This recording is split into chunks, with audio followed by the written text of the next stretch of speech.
Je ne parle pas français. I will do the explanation in English. I hope that you can follow me.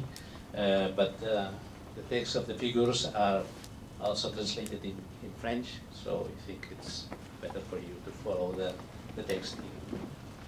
I would like to thank Roger and Karin his help in the translation of the revision of the translated French. For me, it's completely difficult. I'm going to show you the example of the submerge of La Pletera, which is an example of restoration in a zone located in the coast of Girona, very close from the French border. La Pletera belongs to the municipality of Torroella-de-Montgrí-les-Tartis. It is included in the natural park of Montgrí-Médès-Baix-Ter, which is formed by the Akarstic mountain, the Massif de Montgrí,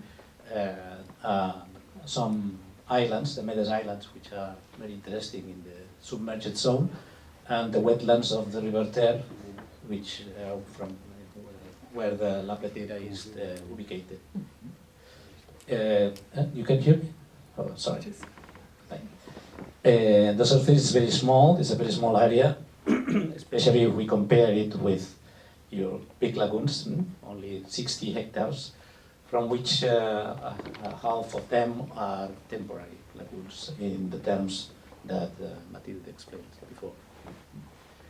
In the case of La Pletera, the salinity is very variable. Here in this plot you can see the variation of the water level and of the salinity of the deepest lagoon, Fra Ramon Lagoon, and you can see that salinity oscillates a lot, even in space, and surface and deep, and time. So species living there should be completely adapted to water changes in salinity. Les Tartis is a very touristic zone. It's in the middle of the Costa Brava, so it's completely full of tourism. And this is a picture of Les Tartis in the 80s.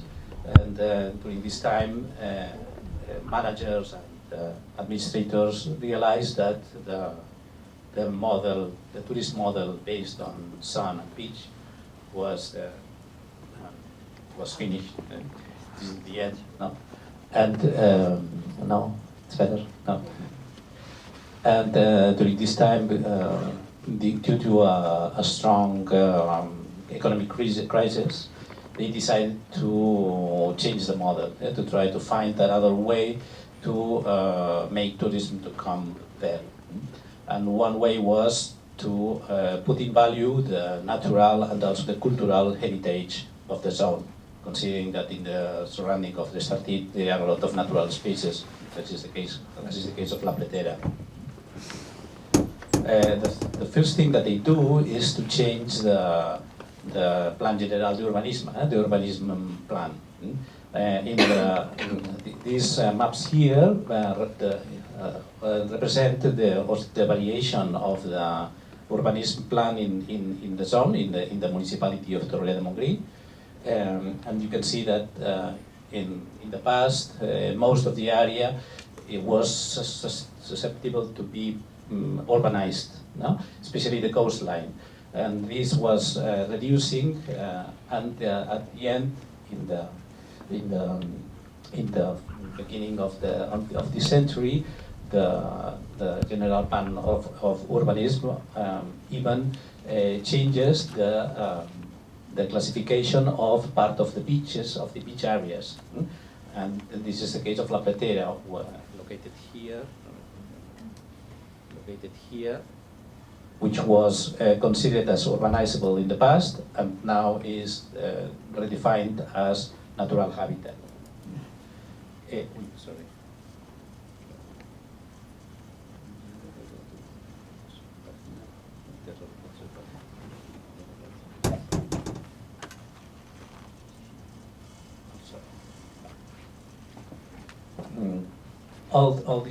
All these surfaces of the coastal lagoons are included now in the site Nature 2000 to 2000, and in the 2010 the area was included as a natural park together with the Montgrí mountains and the Médès Island. The case of La Pletera, so it's a clear example of the change in the model, of the touristic model in the zone. This is an image of in the past, they are salt marshes, and there was defined as urbanizable in the 80s. It was started to build this urbanization during the end of the 80s and the beginning of the 90s.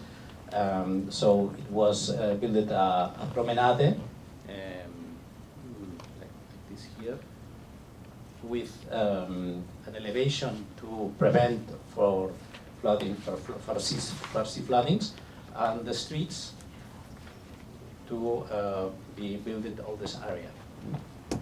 Only one single space was built by houses, but the economical crisis stopped the continuing of this urbanization, and this is what this makes decide to decide from the managers of the zone to change to requalify the area and to change from urbanizable to natural habitat.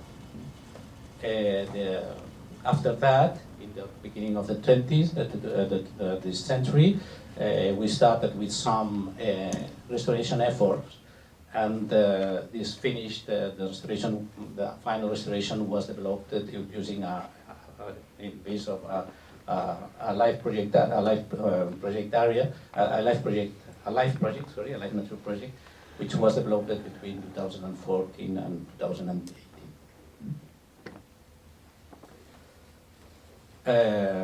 Which are the ecological values of the area? It's similar that what's explained before for Mediterranean temporary lagoons. No? Almost all of the surface is covered by habitats included in the Habitat Directive. Only the areas which are filled with anthropic material or the beaches without the part of the sands of the beaches without vegetation are not included in this category. So the vegetation is very important and very included in this directive habitats. There are also 3 priority habitats. The most important is coastal lagoons, as can you imagine. We have another important ecological value is the presence of the Phanius Espagne, and the Iberian tooth carp in English, the Phanius iberus. It's a small fish, no more than 4 centimeters long, which lives in these salinity fluctuation conditions. The distribution of the mondial distribution of these species is limited to the Mediterranean coast of the Iberian Peninsula. There are other Phanius species in the Mediterranean area, but not is the case. There are other species, not Phanius iberus. So we have to protect all these areas. Let's go with the main actions of the LIFE project. We developed this project using European funds with 2.5 million euro total budget, with the aim to recover to make the definitive, the total restoration of the whole salt marsh. For this, what we did is to deurbanize, to eliminate all the anthropic materials included, and trying to recover the ecological functioning of the salt marsh, the ecological functioning of the salt marsh. The coordinator of the LIFE project is the municipality of Torroella de Montgrí, but also other partners were included here, including administrations from the local, provincial, regional, and national level. The main actions of the restorations are here shown. The first one was the suppression of the promenade and the elevation that limits the flooding coming in the salt marsh, to reduce the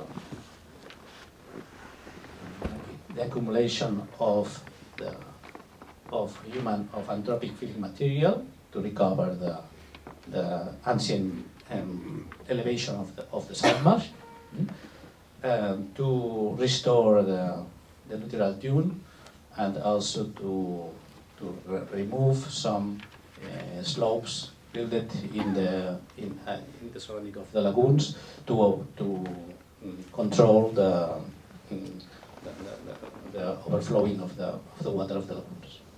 These are the main actions. Of course, we do not remove the nuclei of houses already built here, only the streets and the promenade.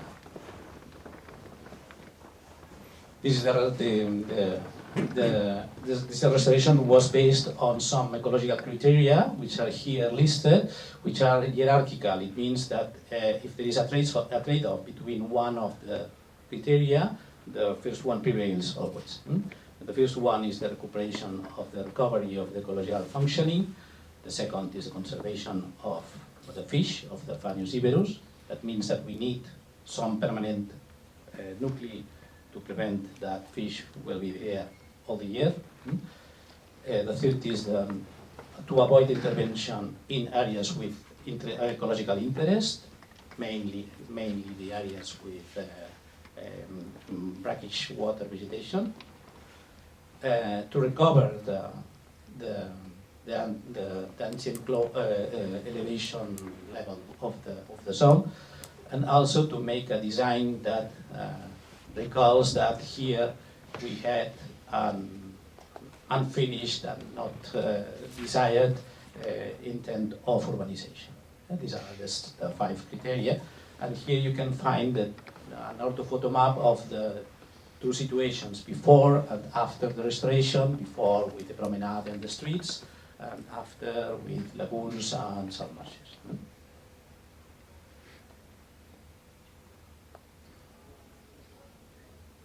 Here I have built an example of what is temporal and permanent lagoon in the area, but this is something variable.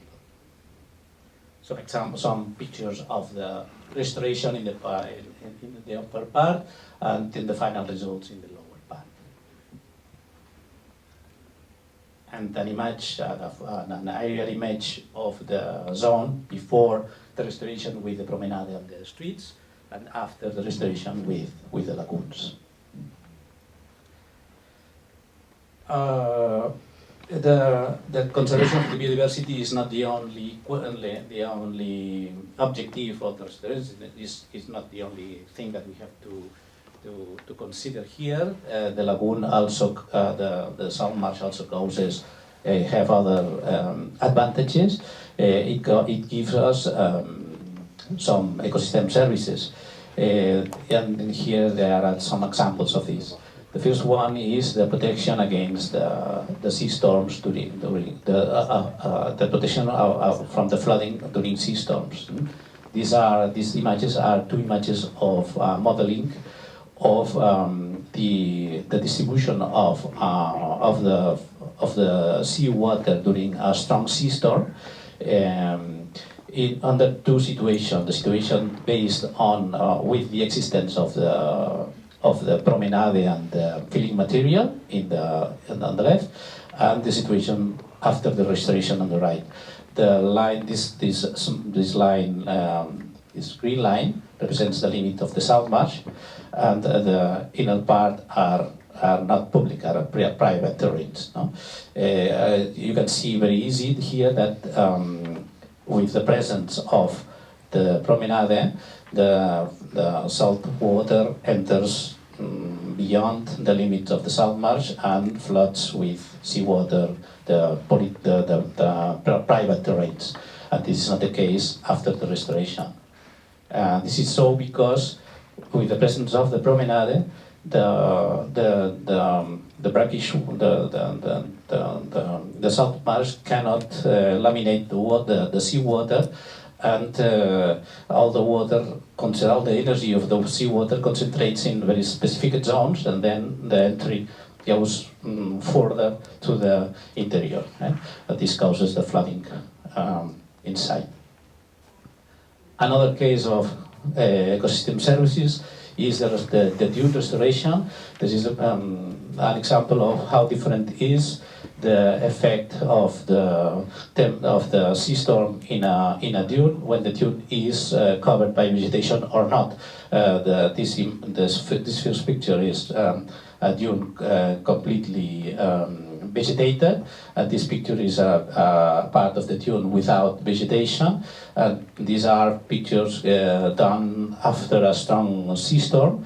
And here is the way in the middle of the salt marsh, in the middle of the dune, and here is also the way in this part of here. No, so you can see that with the absence of vegetation, most of the sound of the sand is entering in the salt marsh. So there is erosion in the beach and surrounding of the salt marsh.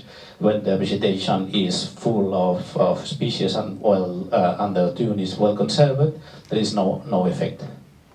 So it protects, in this case. This is a picture of the Pletera zone after the temporal Gloria in January of 2020, which was a huge temporal, a huge sea storm. But all the zone was completely flooded, but they are not substantial changes in the limits of the different parts. So the dune remains dune and the salt marsh remains salt marsh. This is not the case on most of the coastal areas in Spain, where this sea storm causes really strong negative effects. A last ecosystem service is related with tourism and recreation. There is an increase in visitors to the zone, and they really enjoy and positively valorate the restoration. So that's one important ecosystem services for a touristic town. But of course, there is a trade-off between an increase in frequentation and the preservation of the natural space.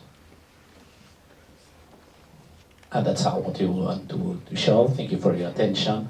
Thank you for giving me the possibility to explain this case here.